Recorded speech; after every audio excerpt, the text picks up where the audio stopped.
Live from Aunt Betty's studio in Carson City, Nevada. From First Presbyterian Church, where we are opening the gospel to Carson City and beyond, it's the Mary and Sherry Show.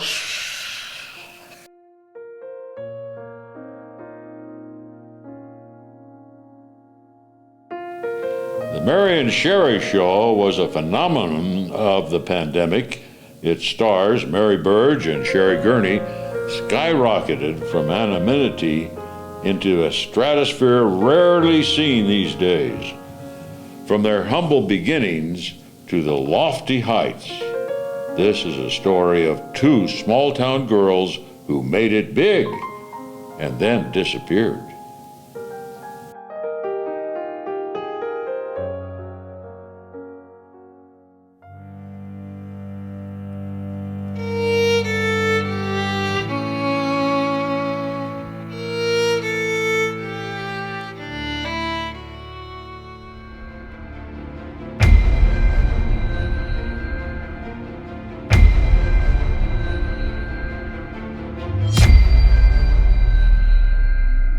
"2020, the year of barriers and closed doors."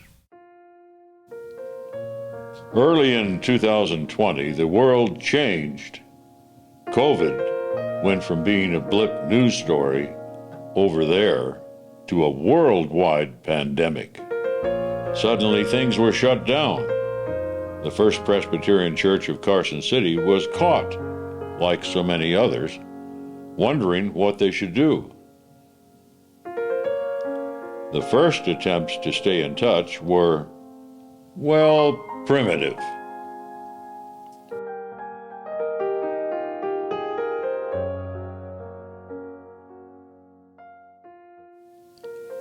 During this time, Sherry Gurney was coming into the picture.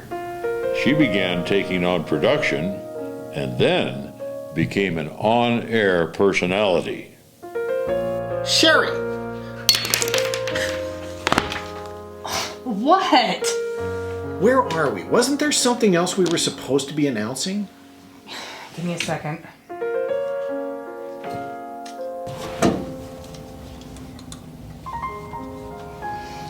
Hello, I'm Sherry Gurney. It's just the very basics of technology as we work our way through this new ministry. Slowly, the seeds of a new opportunity began to blossom. And when Sherry invited her friend Mary to join, something new and better was created. It was more than Midweek Announcements 2.0. It was a new thing altogether.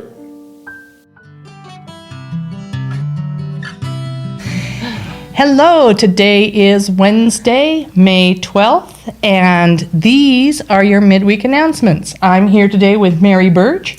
Hi. Hello, good morning. Good morning. We might even have a new show here, Wednesdays with Mary and Sherry. And we have our own coffee cups. Right from the start, it was obvious things would never be the same. Live from Aunt Betty's studio in Carson City, Nevada. It's Wednesdays with Mary and Sherry. Live from Aunt Betty's studio in Carson City, Nevada. From First Presbyterian Church, where we're opening the gospel to Carson City and beyond, it's the Mary and Sherry Show! You could tell that those girls just had it. Whew, I don't know where they came from, but wow. And when Mary gave that opening line, the whole studio lit up. It was great. I feel kind of bad for Pastor Bob. Things took off right from the beginning. People were frustrated and anxious and scared from being in isolation. They turned to the Mary and Sherry Show to bring them back from the brink. Well, that was a lifesaver. Seeing them made the skies blue, the air crisp and clear, and birds began singing. And they were like Elvis or the Beatles or something like that. They came out of nowhere just at the right time. Now I can't imagine my life without them. Hey, They were so funny and lovable. It just made my week each time I clicked on that link. Things around Aunt Betty's studio started to change.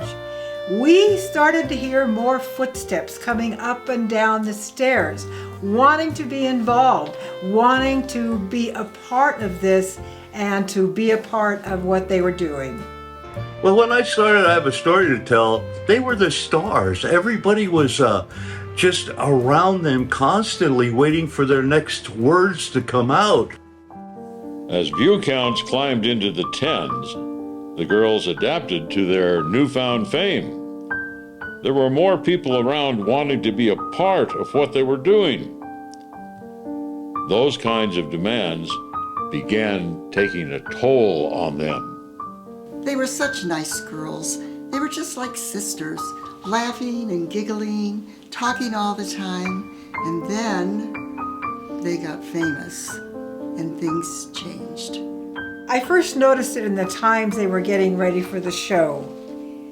And instead of doing things for themselves, they expected other people to do it for them. It got to the point that we had to do something, so we did the only thing we knew what to do. That's it! I didn't want to have to intervene, but the girls left me no choice. So I don't want to say exactly what happened, but I had to do something. And I will say they straightened up real quick. You missed a spot over there. Come on, girls, get it right. Order having been restored, Mary and Sherry embarked on a refined, more professional approach to the show. It seemed to me that they went to the next level. They were so smooth and refined. Live from Aunt Betty's studio in Carson City, Nevada. From First Presbyterian Church in Carson City, where we are opening the gospel to Carson City and beyond, it's the Mary and Sherry Show! Good morning, world. You can always trust what they said. It was like gold. I'm already confused. I just delete. You're not actively talking. My thumb's stuck. No, that's not right. Adios.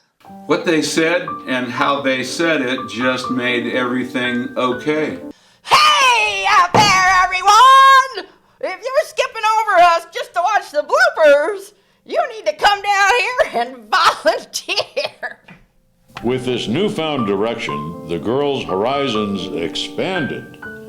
They began to reach not just locally or nationally, they began to reach internationally.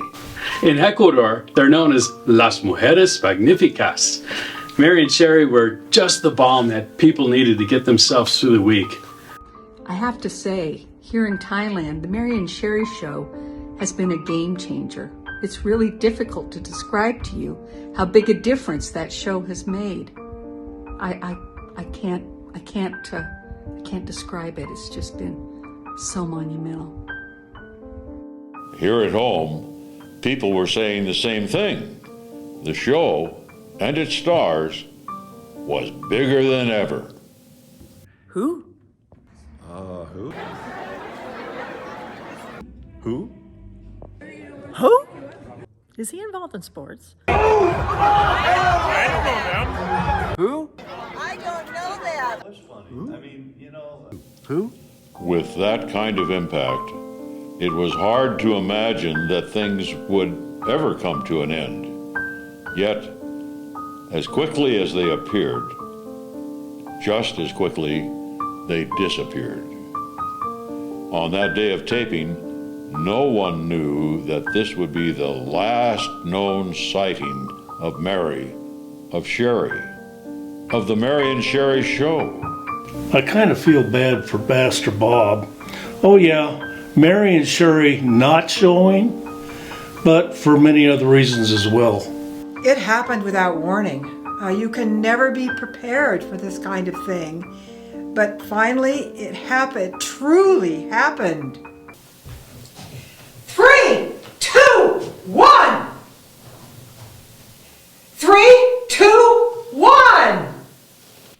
kind of feel bad for Pastor Bob.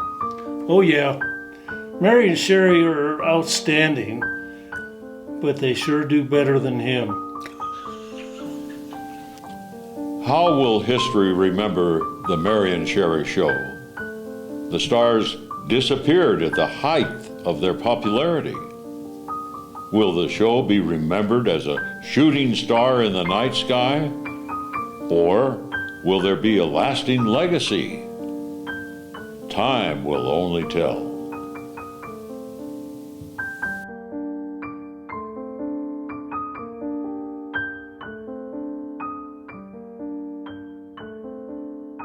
We thank you for watching this episode of Where Are They Now?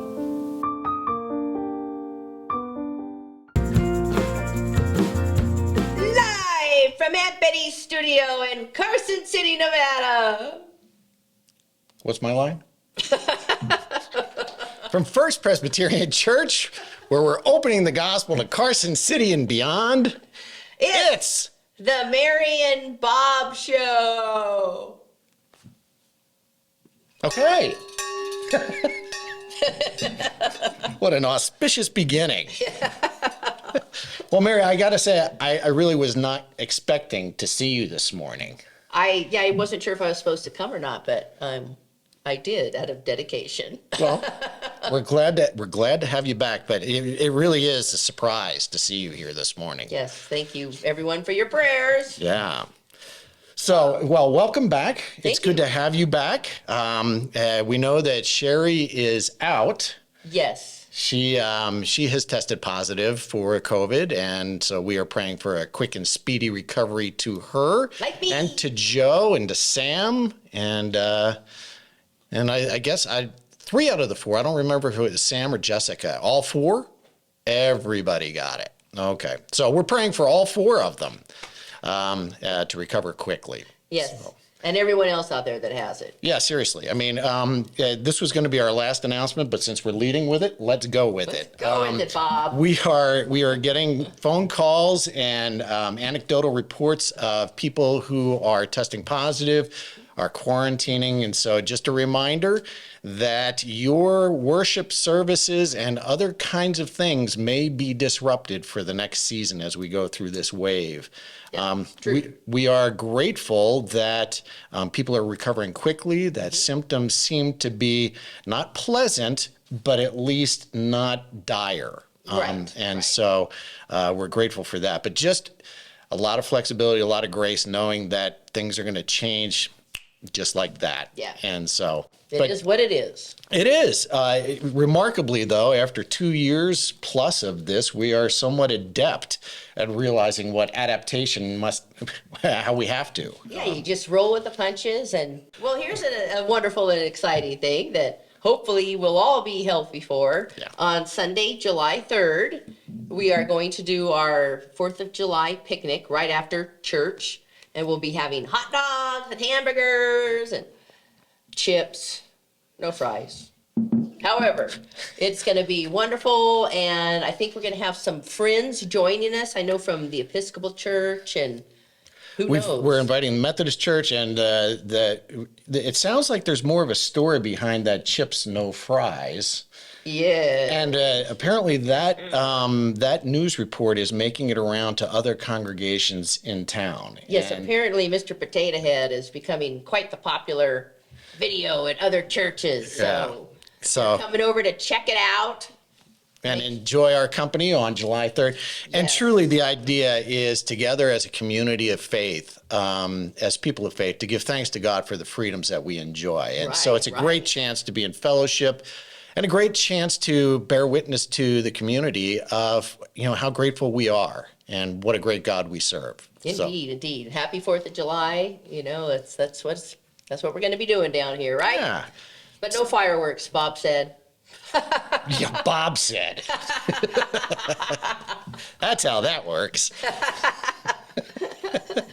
We will have fire because Dale's going to be behind the grill. And Joe. Oh, yeah. We're going to have 2 grills going, folks. So. All right. Come prepared to celebrate. We look forward to it. Also coming up, we've got a bunch of things starting in July. And so We are on hiatus right now from our pastor study, but we're starting up again Wednesday, July 13th. We're going to be looking at Ray Vanderlaan's video series, Walking in the Desert with God. And it's a 7-week video series. It's more devotional in nature than a verse-by-verse Bible study. But it's real good, and I'm excited to share this with people. It is in person only because we don't have the copyrights to show it live, to what do we do here? broadcast. That's what we're talking about. To broadcast it or to send it out via the live stream. So it is in person only. Wednesday morning, 10 o'clock downstairs in the fellowship hall, 6:30 in the evening up here in the Presbypod studio, and beginning again Wednesday, July 13th. So Awesome. a couple days after that, Saturday, July 16th, we are having the church's annual ice cream social and competition. George Branson is accepting applications for judges. Anyone who would like to serve as a judge, take on the pressure of what has really become a high pressure competition. And so he's taking. You have to apply to be a judge? You have to apply this year to be a judge. You have to set out your qualifications, references. You have to pass a taste test? I guess so. And George has asked if there's anybody who would be willing to help with the setup, if they could let him know and they could be prepared for setting up on July 16th. Very good. Very good. And I think we have the privilege today of talking to a past champion. Yes. Which is like totally luck of the draw, really. And what was the flavor that skyrocketed you to the top? I think it was peach maple. And I'll never be able to duplicate it again because it was just a wing and a prayer. But it came out yummy. It did come out yummy. And so she raised the trophy. There you go. I knocked everyone out of the way in my frenzy of delight. High pressure competition. We look forward to all the different. Yeah. There were so many different flavors. Yeah. I think that was really fun. Yeah. Just having the samples of all the little different flavors. Yeah, that was really great. Yeah. But you have to be there. The social part of it will start at 5. And if it's anything like last year, you need to be prepared with your spoon because those ice creams were creaming quickly. Yes, that's the hard part about bring a spoon and a straw. All right. I like it. The next day, after our ice cream social, after you have survived the sugar crash and you come to worship the next morning, we are after service. If you are interested in what it means to be a Christian, what it means to be a Presbyterian, or what it means to be part of this congregation, we are holding a New Covenant Partner class. And it's about an hour and a half long, and we talk about those things. You do not have to be committed to joining the church. This is just if you're interested. And you don't even have to be a non-member. If you are a member and you would like to just review or just hear what we're talking about in those things, you're welcome to come. But if you are coming, if you would let the office know, or you would write it on the friendship pad Sunday morning, just so we can make sure that we have enough materials available for everybody. That makes sense. Yeah. Because, you may have been coming here for 60 years, like Dwayne and Kay, and you might just go, I wonder what they're talking about in that class. Yeah. Come on now. Yeah, that sounds very interesting, Bob. Right on. Okay. Well, this next announcement, Mary didn't see coming. I put it on here because I spotted things online. The duo who premiered at our McAvoy Lane Mark Twain event. That's right has here. A couple of special events coming up, the Gold Rush Gals. And so, Mary, where are you guys going to be appearing? Well, on July 2nd, we're going to be down at the Train Museum for the Great American Steam Up, which is really cool because we're bringing in all these locomotives from all over the country. Yeah. And, I can't wait to see the locomotives. I really can't. I can't wait. So we're playing at 11 and at 4. And Jeff is playing there too.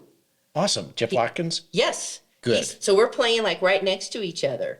Very cool. And, you know, when we're not playing, we're going to be running around looking at all those awesome trains. Yeah, for sure. For sure. Yeah, but thank you, Bob, for, you know, giving us a shout out. I mean, well, and after we finish the announcements here this morning, we're going to put in at least a clip, if not a whole song, from the Mark Twain event from the Gold Rush Gals, and just so you can get a little taste and get ready to come down and see them on July 2nd. Yeah, come on down. Yeah.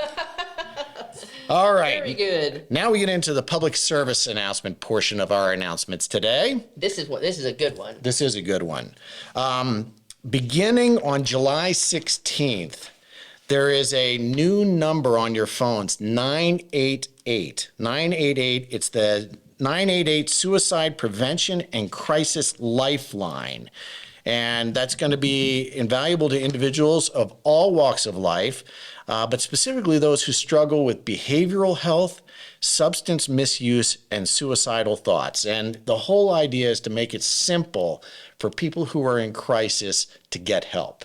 So it's like 911, but it's For specifically for 988. That's so needed in this country. Yeah, it's needed, and it's one of those things where it while it is not First Presbyterian Church specific, it's one of those announcements where we really show that we are part of the community and we want to get the information out. Absolutely. To be a blessing to those who really have need for it. Yeah, and spread the word. I Yeah. mean, because 988, I haven't really heard that much of an announcement on the news or anything, and they need to be pushing this. Yeah. Because so many people Well, are in need. So Well, as you look at people who are anxious about the world situation, you look at people who are anxious about the economic situation, you look at people who are anxious about the social situation in this country, that level of anxiety, that level of despair has raised up. Now, I mean, we want to encourage those who need to call 988, but also want to remind you that the gospel we proclaim is the answer to that anxiety. it is truly. Because that's the promise, that the peace that passes all understanding will guard our hearts and our minds in Christ Jesus. Amen. And so that's, we love to be able to partner and promote those that are going to help, those things that are going to help people in the community. But just want to remind you that this is why we exist, to open the gospel to Carson City and beyond. And that's why we give that tagline at the beginning of every Mary and Sherry show. Yep, that's right. And including the Mary and Bob show. That's right. And I know Bob's stressing you all out with the ice cream social. I'm sure you're all sweating bullets now. So, but what you just said was so true, Bob. Good. So, Good. yeah, very important. 988. That's the number. If you need it or anyone needs it. Well, that's it. That's all we have. Yeah. So this is YouTube. So, like, subscribe, and ring the bell. Thank you, Kyle. Oh, yeah, we're supposed to share. Share. Yeah. Thanks. God bless. We'll see everybody Sunday. Take care. Bye.